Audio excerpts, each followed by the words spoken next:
L'info éco avec Capital. Le chiffre du jour, 19,50 € par mois. C'est le tarif moyen d'un forfait mobile en 2020, un chiffre en hausse de 3% sur un an.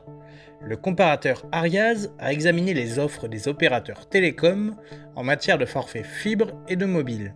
Pour ces derniers, les prix les plus compétitifs sont à rechercher chez Bouygues, Sosh, Red et Free, avec des offres comprises entre 14 et 16 € en moyenne. Orange et SFR sont moins attractifs, environ 28 €, mais ils se distinguent en revanche sur la qualité de leur couverture réseau. Pour connaître les opérateurs les moins onéreux sur la fibre, rendez-vous sur notre site.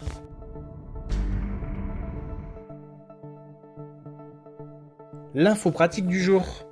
Les chômeurs arrivés en fin de droit pendant le reconfinement vont pouvoir profiter d'une prolongation de leur allocation chômage. Plus exactement, la mesure s'adresse aux chômeurs arrivés en fin de droit depuis le 30 octobre. Ils continueront à percevoir leur allocation chômage jusqu'au 31 décembre. Par exemple, les chômeurs arrivés en fin de droit le 30 octobre profiteront de 2 mois d'indemnisation supplémentaire. Ceux ayant épuisé leurs droits fin novembre bénéficieront d'1 mois d'indemnisation supplémentaire. Pour en profiter, aucune demande particulière n'est nécessaire. Il suffit de s'actualiser, comme tous les mois, sur le site de Pôle emploi.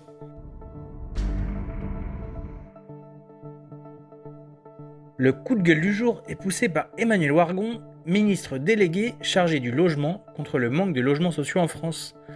Les chiffres le montrent, 600 communes sont dites carencées en HLM, c'est-à-dire en dessous du quota de 25% de HLM fixé par l'État. Notre chroniqueur Henri Buzicazo admet que la France a échoué dans sa politique de logement social. S'il salue le réalisme de la ministre, notre expert immobilier appelle le gouvernement, les professionnels et les élus locaux à aller au-delà de leurs querelles. Selon lui, il est temps de refonder la politique du logement social qui épanouisse les volontés des acteurs plutôt que de les étouffer. Un point de vue à lire sur capital.fr.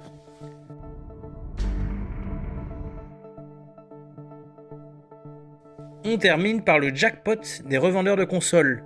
Avec la sortie des PS5 et Xbox Series, nouveaux modèles de Sony et Microsoft, un véritable marché parallèle s'est mis en place sur la plateforme eBay. Selon les données collectées par un ingénieur, entre mi-octobre et le 3 décembre, ces ventes ont généré la bagatelle de 30 millions de dollars de bénéfices, soit environ 24 millions d'euros pour ces revendeurs. En effet, alors que les stocks étaient limités durant les premières semaines, certains acheteurs ont parfois dépensé le double du prix fixé par les constructeurs. Une spéculation très particulière qui a donc fait quelques heureux. Les détails sur capital.fr. C'était l'info éco avec Capital.